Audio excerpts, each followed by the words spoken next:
भद्रक जिला धामनगर थाना अधीन बालीपाटना अंचल बैतरणी नदीर बन्या विभीषिका मध्य जड़े युवक को साहसिकतार सह उद्धार करा जायछि। आज सकाळे डॉक्टर जन्मेजय द्विवेदी एवं तांको साथी राकेश कुमार विश्वाल ओड्रा बोट जोगे ड्यूटी रे जाउथबा समय बन्या जल मध्य जड़े युवक ताल गछ को आश्रा करी रहिथिबा नजर को आसीथिला।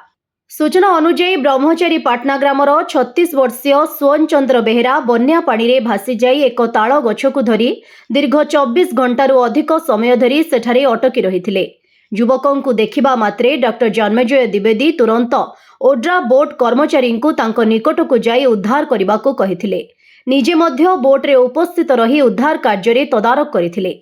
शेषरे युवकों को सुरक्षित भावे उद्धार करी बालीपाटना पीएस को अणा जायथिला।